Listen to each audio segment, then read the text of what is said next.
Allahu Akbar. Allahu Akbar.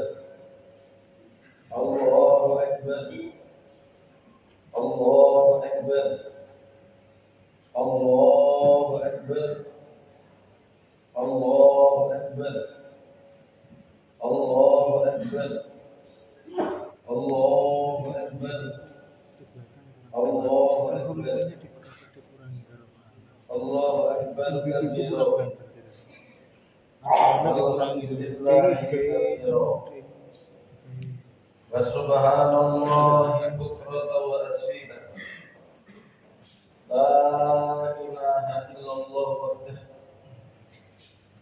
Sadaqa wa'dahu. Wa nasara 'abdahu. Wa 'azza juddahu. Wa hazama al-ahzaba wahdahu. La ilaha illallah wa la na'budu illa iyyahu mukhlishina lahu-d-din walau karihal kafirun. Nahmadullaha haqqa hamdihi wa nashkuruhu haqqa syukrihi. Asyhadu an la ilaha illallah wahdahu la syarika lahu wa asyhadu anna Muhammadan abduhu wa rasuluhu. Allahumma sholli ala sayyidina Muhammad wa ala ali sayyidina Muhammad kama shallaita ala sayyidina Ibrahim wa ala ali sayyidina Ibrahim fil alamin innaka Hamidum Majid. Amma ba'du. Ya ayyuhalladzina amanu taqullaha haqqa tuqatih wala tamutunna illa wa antum muslimun. Qala ta'ala fil kitabil karim. A'udzu billahi minasy syaithanir rajim. Bismillahirrahmanirrahim. Alladzi khalaqal mauta wal hayata liyabluwakum ayyukum ahsanu amala. Allahu Akbar, Allahu Akbar, Allahu Akbar, walillahil hamd. Saudara-saudara jamaah Idul Adha rahimakumullah. Tiap tahun kita merayakan dari raya Kurban atau Idul Adha. Kiranya orang muslim tentu mengerti bahwa hari raya Adha erat terkait dengan pengalaman rohani seorang tokoh dan pemimpin umat manusia, yaitu Nabi Ibrahim alaihi salam. Hari Raya Adha serta ibadah haji di tanah suci dalam bentuknya yang lebih lengkap dapat dikatakan sebagai usaha pelestarian pengalaman rohani Nabi Ibrahim alaihissalam dan keluarganya. Dalam Al-Quran, Nabi Ibrahim alaihissalam digambarkan sebagai sosok figur yang sangat kaya dengan keistimewaan yang disebut dengan istilah hikmah. Surat An-Nahl ayat 125, Allah menggambarkan a'udzubillahi minasyaitonir rajim. Bismillahirrahmanirrahim.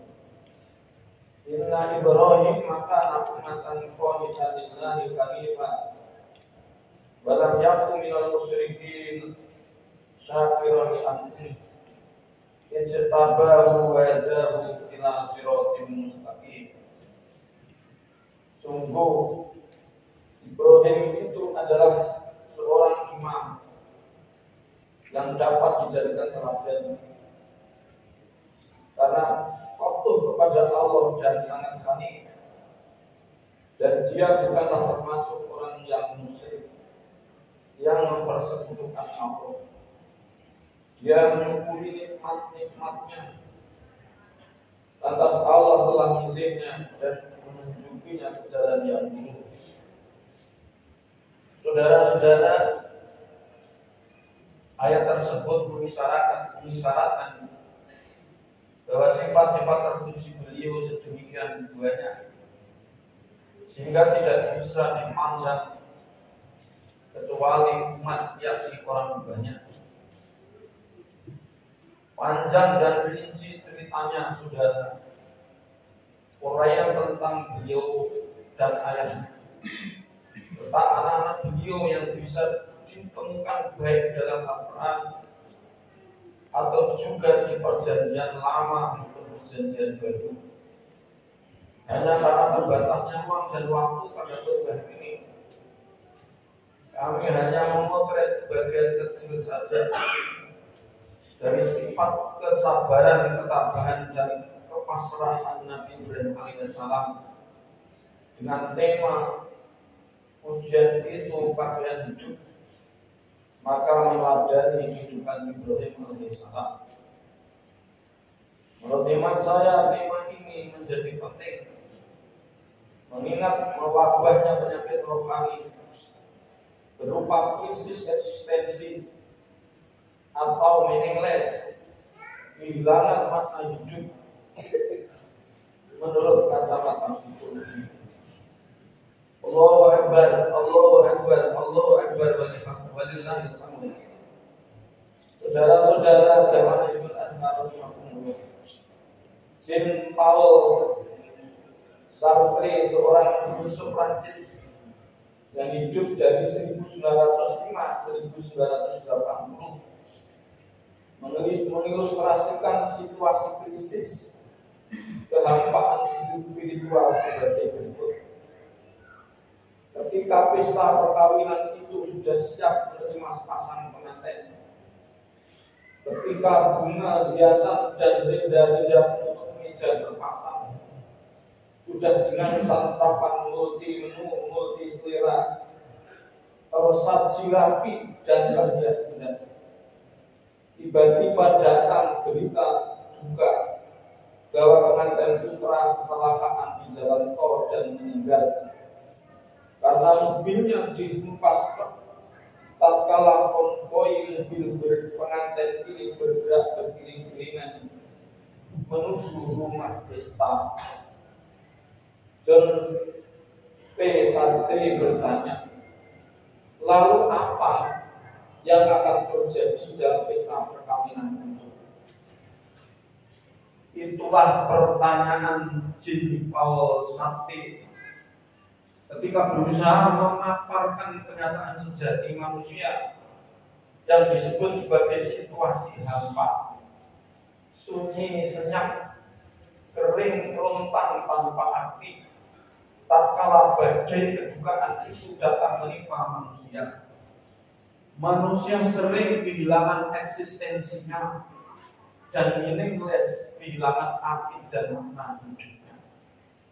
Saudara-saudara yang dirahmati Allah, tentu pengantin putri dengan keluarganya itu sedang berada di puncak-puncaknya kebahagiaan, maka bisa dipahami dan mungkin kebanyakan kita belum siap menerima kenyataan sepahit itu.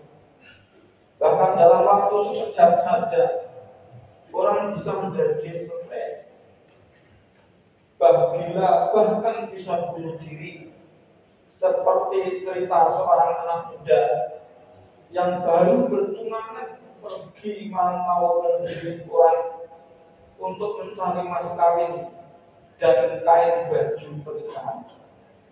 Ditinggalkannya ibu dengan seorang adik perempuan yang telah gadis. Setelah 3 tahun merantau, dia pulang. Didapati tunangannya telah menikah.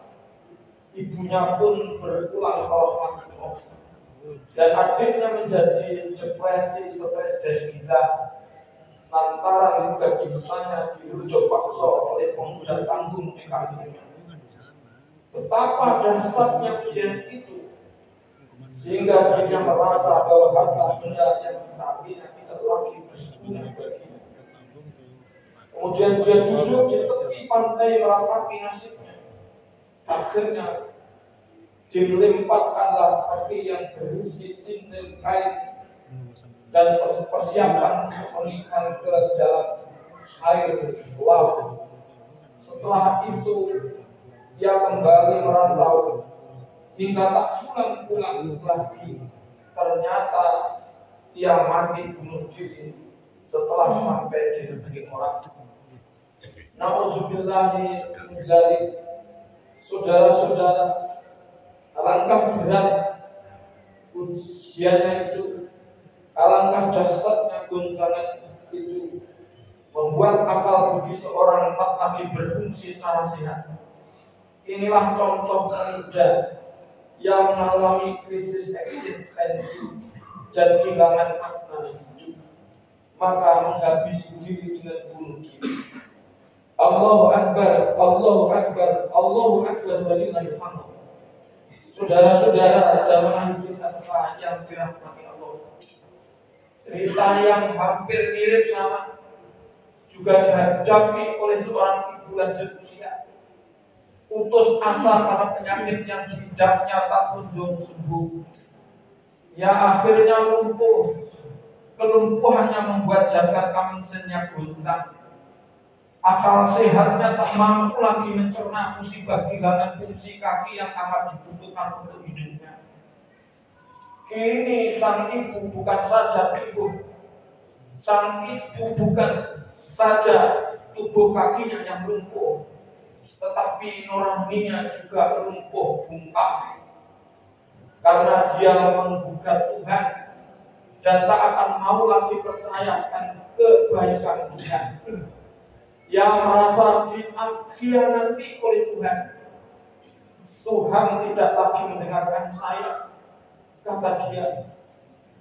Juga tidak mau mengerti penderitaan saya, kata dia sambil marah. Dia merasa tidak diperlakukan adil oleh Tuhan. Sebab menurut pengakuannya, hari-hari yang dilewatinya hanya untuk ibadah terus ibadah, doa terus doa, tahajud terus tahajud. Tetapi mengapa Tuhan justru memberikan petaka seperti ini? Sementara menurut pandangan dia, banyak orang yang mengambil jarak dengan Tuhan dan tak pernah dekat dengan Tuhan. Tapi mengapa malah petaka begitu jauh dari mereka? Malahan hidup mereka damai, penuh tawa dan riang gembira, tak kurang suatu apapun. Bagaimana semua ini bisa terjadi, wahai Tuhan? Gugatnya lagi dalam sebuah tahajud panjangnya yang menggetarkannya. Saudara-saudara jamaah Idul Adha rahimakumullah, malam yang dingin membuatnya tak kuasa bangkit dari sujud. Mungkin juga karena letih panjangnya bertahajud. Ia pun tertidur lelap di tikar rusuhnya. Di tengah duka selalu ada harapan meski cuma sedikit. Di dalam tidurnya ia bermimpi bersua dengan seorang ustadz yang saleh. Seolah-olah ia melihat ustadznya senyum saat dia tertatih-tatih datang menjumpainya. Maka berkatalah ustadz yang saleh itu kepadanya dalam mimpi tidurnya selesai tahajud dengan menyampaikan bunyi ayat surat Al-Baqarah ayat 214.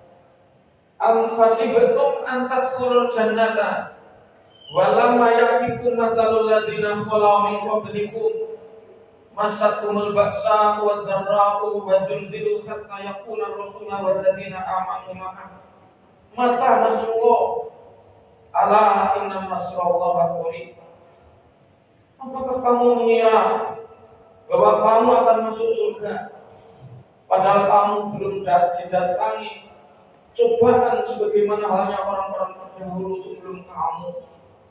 Mereka ditimpa oleh malapetaka dan kesengsaraan bertubi-tubi berturut-turut serta diguncang dengan berbagai cobaan, sehingga berkatalah Rasul dan orang-orang beriman waktu itu, kapan datang pertolongan Allah? Kapan datang pertolongan Allah? Kapan datang pertolongan Allah? Allah menjawab, ingatlah sesungguhnya pertolongan Allah itu amat dekat. Saudara-saudara, mendengarkan firman Allah ini Sang ibu terbangun serasa menusak mata berulang-ulang. Hening malam menusuk di malam gelap itu. Namun ada kedamaian menyeruak dari dada dalam dadanya. Dia rupanya mendapatkan kekuatan baru setelah lama berjuang melawan kehampaan hidupnya. Air matanya jatuh bercampur dengan air wudhunya di sela-sela fajar subuh yang mulai menyingsing di ufuk timur. Inilah air mata ketulusan seorang hamba yang sedang mencari keteguhan batin yang hampir saja itu hilang. Allahu Akbar, Allahu Akbar, Allahu Akbar, walillahil hamd. Saudara-saudara, ternyata hidup ini bukanlah pasar bursa yang kita meminta apa, lalu Tuhan memberi apa. Kita beli itu, lantas Tuhan memberi itu. Sebenarnya iman sejati justru setelah terjadi pada cobaan. Oleh karena itu yang ada pada kita adalah kepasrahan putih. Sebab di balik gelap barangkali hidup memberi kita hujan. Sesungguhnya terang sejati ada di balik bumi, di balik semua yang kita cintai ini. Di sanalah pengadilan yang sebenar-benarnya akan terjadi. Berapa amal putih dan berapa akhir hitam yang pernah kita torehkan di atas kanvas kehidupan, semua akan terjawab seadil-adilnya. Maklumlah saudara, di alam nyata ini mana ada timbangan yang benar-benar adil dan beradab. Allahu Akbar, Allahu Akbar, Allahu Akbar, walillahil hamd. Saudara-saudara, kita mesti harus banyak belajar dari pengalaman diri sendiri maupun dari pengalaman orang lain. Kini di pagi ini, ketika kita sedang merayakan Idul Adha, kita belajar pada perjalanan rohani Nabiullah Ibrahim alaihissalam serta keluarganya dalam menghadapi berbagai ujian. Sebagaimana difirmankan Allah dalam Al-Quran surat Al-Baqarah ayat 124. Wa idh qala Ibrahim rabbahu bi kalimatin fa atammahum. Qala inni ja'iluka lin-nasi imama. Qala bani dzurriyyati qala la yanalu ahdi dzalimin. Ingatlah ketika Ibrahim diuji Tuhannya dengan beberapa ujian, lalu dia melaksanakannya, menghadapi ujian itu dengan baik dan sempurna. Dia Allah berfirman, sesungguhnya aku menjadikan engkau sebagai pemimpin bagi seluruh umat manusia. Dia Ibrahim berkata, aku mohon ya Allah, dari sebagian keturunanku juga demikian. Lantas Allah berfirman, doamu aku kabulkan, tetapi janjiku tidak berlaku bagi anak turunmu yang melakukan kezaliman. Saudara-saudara yang dirahmati Allah, berikut ini sebagian dari ujian yang diberikan Allah kepada Nabi Ibrahim alaihissalam. Yang pertama, perintah Allah agar beliau membawa istri dan anaknya, lalu meninggalkannya di satu lembah yang tidak berpepohonan, yakni padang pasir yang gersang dan tandus. Dalam Al-Quran Allah gambarkan, Rabbana inni askantu min dzurriyyati biwadin ghairi dzi zar'in inda baitikal muharram. Rabbana liyuqimus sholata faj'al afidatan minan nas tahwi ilaihim warzuqhum minats thamarati la'allahum yashkurun. Ya Tuhan kami, sesungguhnya aku telah menempatkan sebagian keturunanku di lembah yang tidak ada tanamannya dan berada di sisi rumahmu Baitullah yang dihormati. Ya Tuhan kami, demikian itu kami lakukan agar mereka melaksanakan sholat. Maka jadikanlah hati sebagian manusia condong kepada mereka, dan anugerahkanlah mereka rezeki dari buah-buahan. Mudah-mudahan mereka bersyukur. Saudara-saudara, diriwayatkan dalam satu kisah yang panjang bahwa ketika Nabi Ibrahim meninggalkan anak dan istrinya Hajar di sekitar Ka'bah dengan sedikit bekal, sedang ketika itu Makkah tidak berpenduduk, air pun amat sangat langka. Sang istri yang masih menyusukan anaknya menyusul Ibrahim yang melangkah meninggalkan mereka sambil bertanya, "Wahai kakanda Ibrahim, kemanakah engkau pergi dan meninggalkan kami di lembah yang tidak ada penghuninya, bahkan tiada satu apapun?" Berulang-ulang sang istri bertanya, tapi tidak sekalipun Ibrahim menoleh kepadanya, apalagi menjawab pertanyaannya. Sang istri kemudian merubah pertanyaannya, "Apakah Tuhan yang menyuruhmu, wahai kakanda Ibrahim?" Dengan singkat Ibrahim alaihissalam menjawab, "Iya." Maka Hajar berucap, "Kalau demikian halnya, tinggalkan aku. Cukup Allah tempat aku bersandar, dan aku hanya bersama kepadanya, dan aku akan kembali kepadanya." Lalu sang istri kembali ke tempat semula. Saudara-saudara, kedua ujian Allah kepada Nabi Ibrahim alaihissalam lainnya yang sangat berat ialah perintahnya untuk agar menyembelih anaknya. Sebagaimana firman Allah dalam surat Shofat ayat 102, "Falamma balagha ma'ahu sa'ya, qala ya bunayya inni ara fil manami inni adbamka fanzur madza tara." Qala ya abati al-ma tu'maru satajiduni insyaallah minas sabirin. Ketika anak itu sampai pada umur dia sanggup bekerja bersama Ibrahim, kemudian Nabi Ibrahim berkata, "Wahai anakku, sesungguhnya aku bermimpi bahwa aku menyembelihmu. Pikirkanlah apa pendapatmu?" Dia Ismail menjawab, "Wahai ayahku, lakukanlah apa yang diperintahkan Allah kepadamu. Insya Allah engkau akan mendapatiku termasuk orang-orang yang sabar." Saudara-saudara sidang Idul Adha rahimakumullah, yang menarik untuk dianalisis mengapa Allah Subhanahu wa taala yang memerintahkan Nabi Ibrahim alaihissalam menyembelih putranya itu, dan mengapa Allah juga yang membatalkannya setelah beliau melangkah melaksanakannya.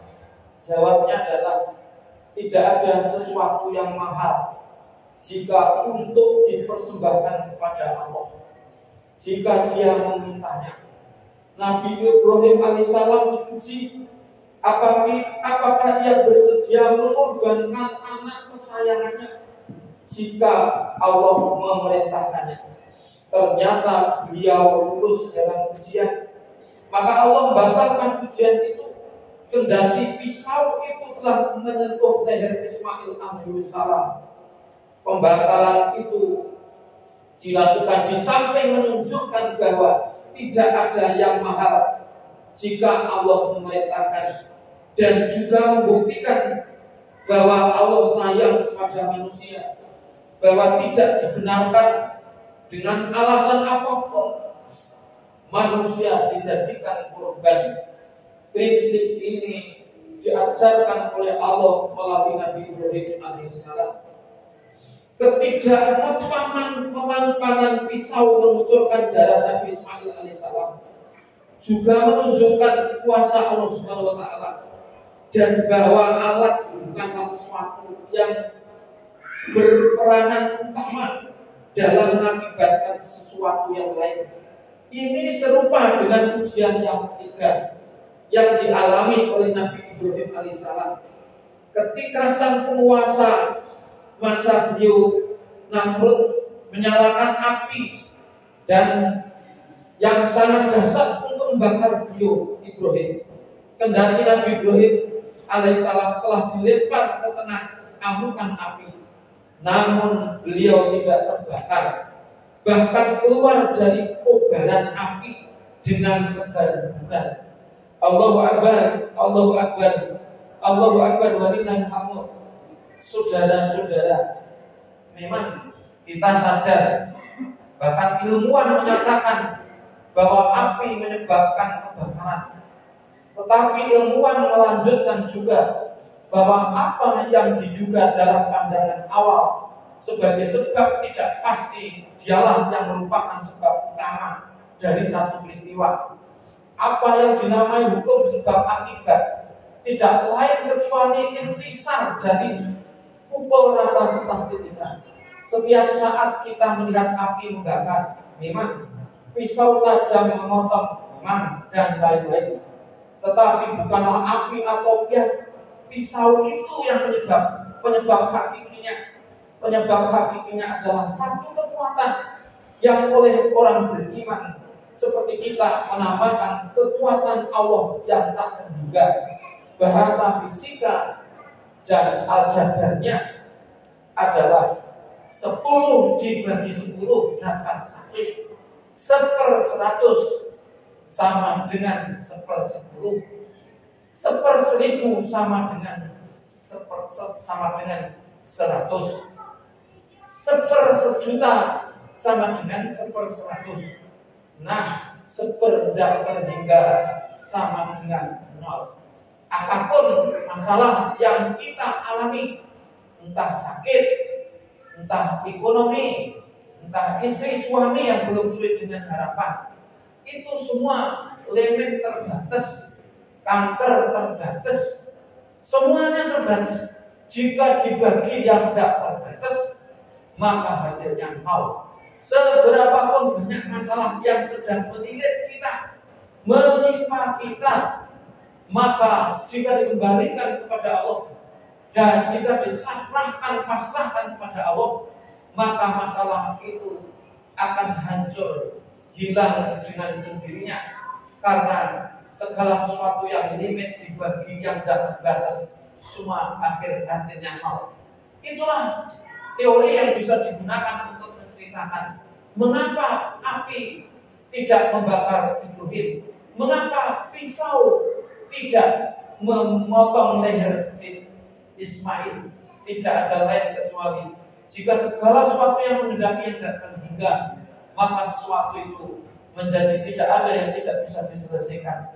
Kemudian Allah perintahkan kulna ya naru kuni berdoa salaman ala Ibrahim. Kemudian Allah perintahkan wahai api, padamlah dan selamatkan hambaku Ibrahim. Bapak dan saudara yang dirahmati Allah, kesimpulannya tidak ada hidup ini yang tidak diuji. Siapa saja itu diuji. Oleh karena itu ada baiknya kita dengar untuk menutup khutbah ini peringatan Allah dalam surat Al-Hadid ayat 22-23.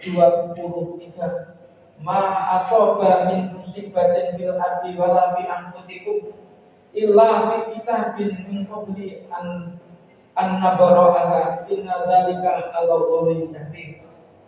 Tidak ada musibah yang ditimpakan di muka bumi ini atau ditimpakan pada dirimu kecuali itu sudah tercatat di lauh mahfuz sebelum kita diciptakan. Inna dzalika 'alallahi yasir. Sesungguhnya bagi Allah semuanya itu mudah. Maka ayat berikutnya, dikaila taksau ala ma fatakum wala tafrahu bima atakum wallahu la yuhibbu kulla mukhtalin fakhur. Ayat tadi tak jelaskan firman Allah. Jangan sekali-kali kamu putus asa atas yang luput, atas kehendakmu yang luput, yang kalian cita-citakan tidak tercapai atau belum tercapai. Tetapi jangan kalian kemudian terlalu senang, terlalu bangga dengan apa yang sudah berikan Allah kepadamu. Wallahu la yuhibbu kulla mukhtalin fakhur. Allah tidak menyukai orang-orang yang sombong lagi membanggakan dirinya. Oleh karena itu itu pertanyaannya bagaimana agar kita itu mempunyai iman kita tangguh sehingga tetap sehat, agar kita tetap sehat tidak kehilangan arah ketika kita dihadapkan satu badai ujian berat. Jalan satu-satunya tidak ada lain. Setelah kita ikhtiar semaksimal mungkin, kemudian pasrahkan kepada Allah dan tetap mawas diri saat ketika kita berada dalam kegelapan. Itu bisa jadi isyarat datangnya titik cahaya yang akan menjumpai kita. Saat-saat ketika kita dijerat oleh satu kesulitan, itu isyarat bahwa kita akan mendapatkan kemudahan. Mawas diri bahwa kesulitan, ketika kita menghadapi satu kesulitan, maka ada bagi kita ini celengan tabungan adalah kemudahan. Saat ketika kita mudah, berarti ada tabungan kita akan susah. Ketika kita menangis, ada tabungan kita ketawa. Ketika kita senyum, sebaliknya ada tabungan untuk menangis. Maka selalu berhati-hatilah dan memawas dirilah. Tetaplah berusaha untuk meneladani apa yang pengalaman rohani yang dialami oleh Ibrahim alaihissalam dan putra-putranya. Mudah-mudahan kita oleh Allah diberi kekuatan iman, zahir batin, sehingga kita dan keluarga kita menjadi keluarga yang sakinah mawaddah warahmah. Ya Allah, berikanlah kepada kami anugerah iman yang kuat, hati yang khusyuk, dan niat yang ikhlas. Ya Allah, berikan kepada kami kesabaran yang cukup untuk melakukan perintah-perintah dan ketekunan yang besar dalam menunaikan tugas kami. Ya Allah, tunjukkan kepada kami jalan yang benar, jalan mereka yang Kau beri nikmat. Ya Allah, jadikanlah kami umat yang bertindak sesuai dengan yang dikatakan, dan bukanlah mereka yang bisa berbicara tinggi tetapi tindakannya berlawanan dari apa yang dikatakan. Barakallahu lana wal sa'il muslimin wal muslimat fil amali wal jihad wa innaka hadil abdi ila sabilir rasul.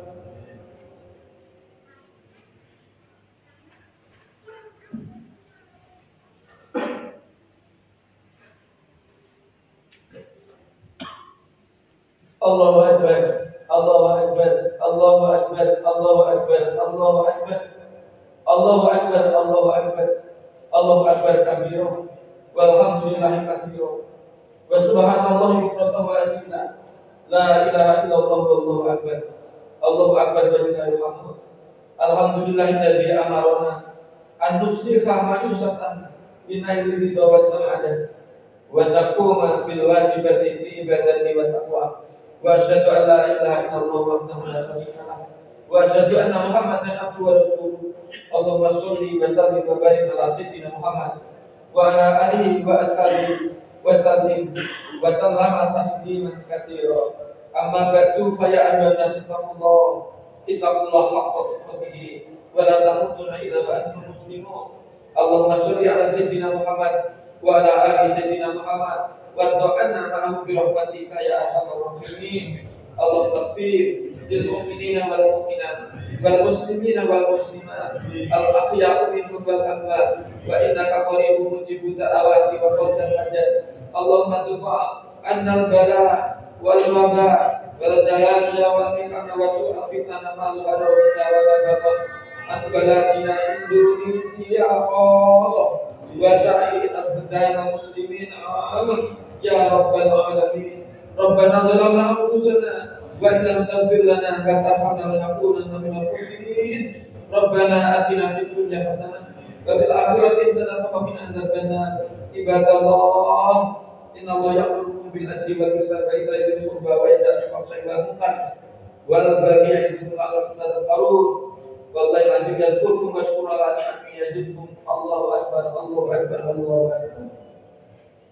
Wassalamualaikum warahmatullahi wabarakatuh. Waalaikumsalam.